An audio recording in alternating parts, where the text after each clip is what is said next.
Hi friends, welcome to Shailu's kitchen. Italian white sauce pasta எப்படி செய்யுதுன்னு பார்த்துடலாம். இதுக்கு வந்து பாஸ்தாலே பென்னே பாஸ்தா இது. நம்மளது யூஷுவல் இதை நார்மலாக சுடு தண்ணியில் ஆயில் போட்டு வேக வச்சு இந்த நான் அசுக்கணுன்னா தனியாக வர அளவுக்கு எடுத்து வச்சுக்கலாம். இப்போ இதுக்கு வெஜிடபிள்ஸும் நான் ஆனியன், அப்புறம் கார்லிக்கு, இது பீஸாக்கெலாம் போகிற சீசனிங் பவுடரு, இது வந்து ஆப்ஷனலு. அப்போ ஒரு பேன் வச்சுக்கலாம், அதில் ஆயில் ஆட் பண்ணிக்கலாம்.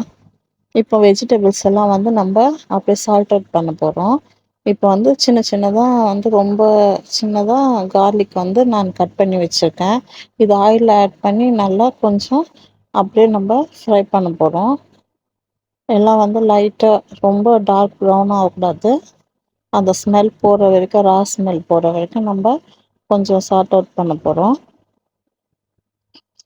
நான் எல்லாத்தையும் கொஞ்சம் டக்கு டக்குன்னு அந்த வீடியோ சிம்பிளாக முடிக்கணுன்றதுக்காக நான் காட்டுறேன். ஆல்ரெடி உங்களுக்கே தெரியும், திடீர்னு நம்ம குட்டீஸ் ஒயிட் சாஸ் பாஸ்தா செய்து கொடுங்கன்னிட்டாங்க. ஏற்கனவே நான் வந்து அந்த ரெட் சாஸ் பாஸ்தா செய்துட்டேன்.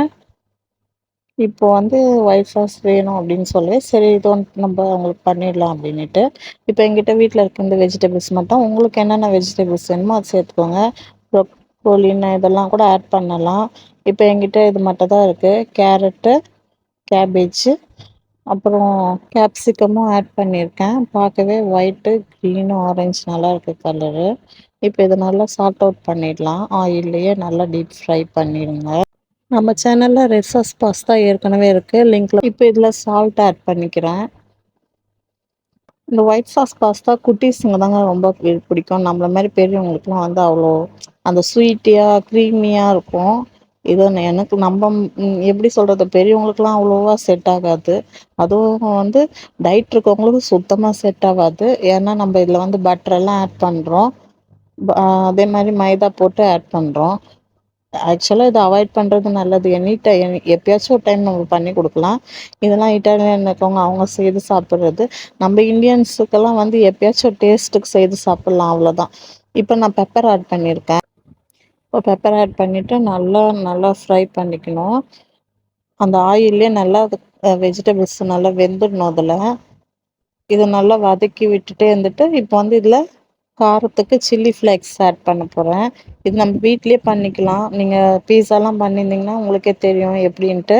அப்படி இல்லைன்னா நம்மளுடைய பீஸா வீடியோ இருக்கும் நம்ம சேனலில், அதில் பார்த்தீங்கனாலே தெரியும் சில்லி ஃப்ளேக்ஸ் எப்படி பண்ணுறோன்னுட்டு. ஒன்றுமே இல்லைங்க, காஞ்ச மிளகா வறுத்துட்டு பவுட்ரு பண்ணி ஒன்றும் பாதியமாக கிரைண்ட் பண்ணி வச்சுக்கிறது தான் சில்லி ஃப்ளேக்ஸு. அதை இதோட ஆட் பண்ணுறோம். அப்புறம் நம்ம அந்த இப்போ நல்லா இது வதங்கிடுச்சு.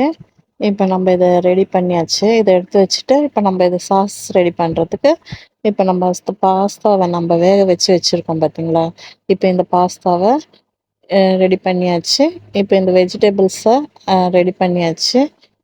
அவ்வளோதான். இப்போ நம்ம இதுக்கு சாஸ் மட்டும் ரெடி பண்ணிக்கலாம். இப்போ இதை ஒரு பிளேட்டில் மாற்றிட்டு இதிலே சாஸ் ரெடி பண்ணிக்கிறேன். இப்போ இதில் பட்டரை ஆட் பண்ணிடுறேன். உங்களுக்கு எவ்வளோ தேவையோ அந்தளவுக்கு பட்டரை சேர்த்துக்கோங்க. இது என்ன ஒரு 25 கிராம்ஸ்குள்ளே தான் இருக்கும். இந்த பட்டரை ஆட் பண்ணியாச்சு. இது வந்து நல்லா உங்களுக்கு மெல்ட் ஆனதுக்கப்புறமா நம்ம இதில் வந்து ஒரு 4 ஸ்பூன் மைதா ஆட் பண்ண போகிறோம். இப்போ நீங்கள் நல்லா லோ ஃப்ளேமில் வச்சுட்டு கொஞ்சம் கொஞ்சமாக பட்டரை மெல்ட் பண்ணிவிட்டு அதுக்கப்புறமா இதில் மைதா ஆட் பண்ணுங்கள். ஏன்னா வந்து ஹை ஃப்ளேமில் இருந்துச்சுன்னா அந்த மைதா வந்து கரிஞ்சு போயிடும். ஆனால் லைட்டாக அந்த மெல்ட் ஆனதுக்கப்புறமா அந்த மைதா இதுக்குள்ளே வந்து அப்படியே லைட்டாக கொஞ்சம் கொஞ்சமாக அது வேகணும் அந்த மாவு இதில். அதே மாதிரி கட்டி தட்டாமல் நம்ம ரெடி பண்ணணும் ஒயிட் சாஸுக்கு. இதுதான் மெயின், இந்த சாஸ் ரெடி பண்ணுறதுல தான் இருக்குது. இப்போ நான் பாருங்கள் மைதா வந்து ஒரு 4 ஸ்பூன் ஆட் பண்ணிக்கிறேன். இது சின்ன ஸ்பூனுன்றதுனால 5 ஸ்பூன் கூட ஆட் பண்ணிக்கலாம். இப்போ நான் ஒரு 5 ஸ்பூன் ஆட் பண்ணிட்டேன்.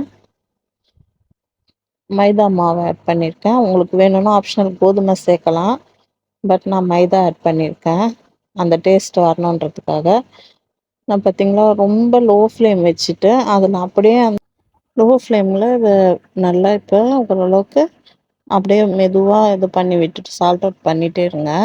இப்போ வந்து ரொம்ப பட்டர் இருக்குது, மைதா இருக்குது, இதெல்லாம் வந்து டயட் இருக்கவங்களுக்கு கண்டிப்பாக செட்டே ஆகாது. இதை வந்து சரி நம்ம குட்டீஸ் ஆசைப்படுறாங்கன்ட்டு நம்ம இதை அப்படியே சரி நம்ம வீடியோக்காகவும் பண்ணுறோம். அதிகமா இதெல்லாம் பண்ணி குடுக்கறது கிடையாது. எப்பயாச்சும் ஒரு டைம் தான் இத பண்றது. ஏன்னா அவ்ளோ ஃபேட் இது. குட்டீஸுக்கு கூட நம்ம அதிகமானது குடுக்கக்கூடாதுல்ல. அதனால ஹெல்த்தியான ஃபுட்டே நம்ம குடுக்கலாம். இப்போ வந்து 1/2 லிட்டர் பால் கம்பல்சரியா தேவைப்படுங்க இதுக்கு. ஆனா மொத்தமா ஊத்திறக்கூடாது. கொஞ்சம் கொஞ்சமா ஊத்தி அந்த கட்டி இல்லாம நம்ம இத கரைக்கணும். அதுதான் மெயின் இதுல. மொத்தமா ஊத்திட்டீங்கன்னா, அப்படி திட்டு திட்டா கட்டி கட்டியா நின்னுரும். அது மாரி இல்லாம நம்ம கொஞ்சம் கொஞ்சமா கரைச்சு கரைச்சு இதில கொஞ்சம் கொஞ்சமா மில்க் சேர்த்துட்டே இருக்கணும். ஏன்னா மைதா இருக்கிறதுனால சீக்கிரம் உங்களுக்கு அப்படியே ரொம்ப கட்டியா கொழ கொழன்னு ஆயிடும். அதனால இந்த சாஸ் பண்ணும்போது ரொம்ப பொறுமையா பண்ணணும். இல்லன்னு வச்சுக்கோங்களேன், அப்படியே உருட்டை உருட்டையா கட்டி கட்டியா ஆயிரும். இது ரொம்ப பக்குவமா மெதுவா தான் பண்ணணும். இது நியூலி மேரிடுக்குலாம் வந்து கொஞ்சம் கஷ்டம் தான். ட்ரை பண்ணணும். ஒன்ஸ் ஒரு 2 டைம்ஸ்லாம் பண்ணாங்கன்னா தான் அது அவங்களுக்கு அது செட் ஆகும். பேச்சுலர்ஸ்க்கும் ஓகே. இல்லாட்டா ஒரு கப்புல நம்ப மைதா கலந்து மிக்ஸ் பண்ணிட்டு ஊத்தி பண்ணலாம். ஆனா, இதுக்கு அந்த மாரி பண்ண முடியாது. ஏன்னா, முதல்ல பட்டர்ல வந்து அந்த மைதா உள்ள அந்த ஃப்ளேவர் போணும். அதனால இத இந்த மாதிரி தான் பண்ண முடியும். அதனால தான் கொஞ்சம் கொஞ்சமா மில்க் ஆட் பண்ணும்போது உங்களுக்கு அந்த கட்டியா இருந்தா கூட நம்ம நல்லா பீட் பண்ணி இது பண்ணிட்டோம்னா, அந்த பாருங்க எனக்கே சைடுல கொஞ்சம் இருக்கு பாருங்க. அத கொஞ்சம் கொஞ்சமா தான் கரைக்கணும். நம்ம அந்த பால கொஞ்சம் ஊத்தி ஊத்தி கரைக்க கரைக்க அது கரைஞ்சிட்டே வரும். அப்போ ரொம்ப லோ ஃப்ளேம்ல இருந்துச்சுன்னா தான் அது சாஸ் வந்து உங்களுக்கு திக்கா ஆகும். இல்லன்னா வச்சுக்கோங்க டக்குன்னு திக்காயிடும். இப்ப தண்ணியா இருக்கும்போது மட்டுமே நீங்க இது கரெக்ட்டா இருக்கும் உங்களுக்கு அது சாஸ் ரெடி பண்றதுக்கு. இந்த சாஸ் பண்றது தாங்க கொஞ்சம் கஷ்டம். மத்தபடி மீதி எல்லாம் நம்ம ஈஸியா பண்ணிடலாம். இந்த சாஸ் தான் மெயினு. கொஞ்சம் பார்த்து பண்ணணும். ஆனா நாமளா இப்ப அடிக்கடி குக் பண்றவங்களுக்கு இது அசால்ட் மேட்டர் சிம்பிள் தான். இப்ப நியூவா பண்றவங்களுக்குலாம் வந்து கொஞ்சம் கஷ்டம் இது. பாருங்க அந்த கொஞ்சம் கூட அந்த கட்டி சைடுல இருந்தது எல்லாம் கரைச்சாச்சு. நல்லா இப்போ கொஞ்சம் தண்ணியா இருக்கு. இப்ப என்னன்னா ரொம்ப தண்ணியாவும் இருக்கக்கூடாது, ரொம்ப கட்டியாவும் இருக்கக்கூடாது. இந்த மீடியம் டைம்ல தான் நம்ம இத சேர்க்கணும். இப்போ வந்து கொஞ்சம் தண்ணியா இருக்கு. நான் இன்னும் கொஞ்சம் லைட்டா திக் பண்றேன். ஏன்னா, அப்பதான் உங்களுக்கு அந்த பாஸ்தா போடும்போது அந்த கிரீமி டேஸ்ட்ல இருக்கும். இல்லன்னா அப்படியே தண்ணியா ஒரு மாரி கொச்ச கொச்சன்னு இருக்கும். இன்னும் ஒரு 10 செகண்டு. நீங்களும் அது மாரி வீட்ல ட்ரை பண்ணி பாருங்க. குக்கிங் குக்கிங் வீடியோக்கு சப்ஸ்கிரைப் பண்ணல சொன்னேன். ஆனா நெறைய பேர் சப்ஸ்கிரைப் பண்ணிக்கீங்க. கமெண்டும் பண்ணிக்கீங்க. ரொம்ப தேங்க்ஸ். எனக்கு சப்போர்ட் பண்ற அத்தனை பேருக்கும் என்னோட ரொம்ப தேங்க்ஸ். என்னோட நன்றிய உங்களுக்கு சொல்லிக்கிறேன். ரொம்ப தேங்க்ஸ் ஃப்ரெண்ட்ஸ். அப்புறம் உங்களுக்கு எதனாச்சும் டவுட் இருந்தாலும் எனக்கு கமெண்ட் பண்ணுங்க. இப்ப நான் அதில சால்ட் இன்னும் கொஞ்சம் ஆட் பண்ணிக்கிறேன். இது வந்து நம்ப காரம் சாப்பிட்றவங்களுக்கு சுத்தமா செட் ஆவாது. நான் சொல்லிடுறேன் இப்பயே. அ ஏன்னா ட்ரை பண்ணோம். இது சும்மா வந்து குட்டீஸ்லாம் டேஸ்ட் பண்றதுக்கு தான் இது ஓகே. க்ரீமியா, யம்மியா சாப்பிடுறதுக்கு. மத்தபடி காரம் சாப்பிட்றவங்களுக்கு இது சுத்தமா செட் ஆகாது. இப்போ பாருங்க கொஞ்சம் கொஞ்சமா அந்த திக்னஸ் பெர்ஃபெக்ட்டா வந்து அந்த க்ரீமி டெக்ஸ்சர் வந்துருச்சு. ஓகேங்களா? இப்போ நம்ம அந்த பாஸ்தாவ ஆட் பண்ணிக்கலாம். அந்த வெஜிடபிள்ஸும் ஆட் பண்ண போறோம். இந்த டைம் தான். பாஸ்தாலே நெறைய வெரைட்டி இருக்கு. இது பென்னே பாஸ்தா. ஷெல் பாஸ்தாலாம் நெறைய இருக்கு. வெரைட்டிலாம். நம்ம வந்து பென்னே பாஸ்தாவ இதில ஆட் பண்றோம். வேக வச்சிருக்கோம். இப்போ இத ஆட் பண்ணிட்டு, நல்லா அந்த க்ரீம்ல இத நல்லா நம்ம கிளறிடலாம். இப்போ இந்த வெஜிடபிளையும் அதில ஆட் பண்ணிக்கலாம். நம்ம சால்ட் அவுட் பண்ண அந்த வெஜிடபிளும் இதில ஆட் பண்ணி, நம்ம ஒயிட் சாஸ் பாஸ்தா எப்படி ஒயிட்டா, க்ரீமியா, யம்மியா இருக்கு. இப்ப இதில நம்ம பாஸ்தா ரெடி ஆயிடுச்சு. இப்ப அந்த வெஜிடபிள்ஸ் போட்டு எப்படி க்ரீமியா இருக்கு பார்த்தீங்களா? இது எவ்வளோ ஒரு க்ரீமியா இருக்கு. ஆனா சாப்பிட யம்மியா தான் இருக்கு. ஆனா நம்ப இத சாப்பிட்டோம்னா டயட் இருக்கிறவங்களுக்குலாம் செட் ஆவாது. நாங்கலாம் வெடிச்சிருவோம். அதனால வந்து இது குட்டீஸுக்கு குடுக்கும்போது கூட இப்ப இருக்க குட்டீஸ் எல்லாம் ரொம்ப ஃபேட் ஆயிட்டே போறாங்க. அதனால இத நம்ம அவாய்ட் பண்ணிக்கலாம். இது எப்படின்னா மந்த்லி ஒன்ஸு அந்த மாரி ரேரா குடுக்கலாம். அடிக்கடிலாம் அத குடுத்துறாதீங்க. ஏன்னா, அவ்வளோ ஒரு ஃபுல்லா ஃபேட்டி இந்த மாரி இருக்கு. ஆனா செம்ம டேஸ்ட்டா இருக்கு. இதில வந்து சில்லி ஃப்ளேக்ஸு ஆட் பண்ணிக்கிறோம். குட்டீஸுக்கு குடுக்கறதா இருந்தா நீங்க காரம் பார்த்து குடுத்துக்கோங்க. ஆனா இதுவே கரெக்ட்டா தான் இருக்கும். அவங்க சாப்பிடுற அளவுக்கு. இப்ப சில்லி ஃப்ளேக்ஸ் ஆட் பண்ணியிருக்கேன். அதோட இது வந்து பீஸாக்கெல்லாம் நம்ம ஆட் பண்ற பவுடர் இது. கடையில கிடைக்கும் சூப்பர் மார்க்கெட்ல. ஏன்னா இது ரொம்ப ஒயிட்ல வந்து எப்படின்னா க்ரீமியாக மட்டும் இருக்கும், டேஸ்ட் இல்லாத மாதிரி இருக்கும் ஒரு மாதிரி.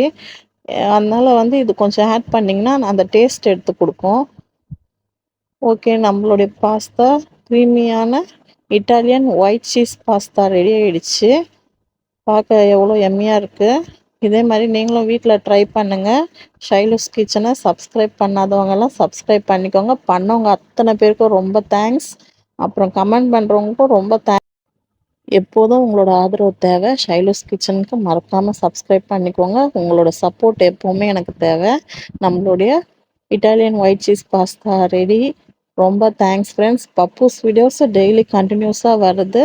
பார்த்து என்ஜாய் பண்ணுங்கள். கமெண்ட் பண்ணுங்கள், லைக் பண்ணுங்கள், ஷேர் பண்ணுங்கள். ஓகே ஃப்ரெண்ட்ஸ், நெக்ஸ்ட் வீடியோவில் பார்க்கலாம். பாய்.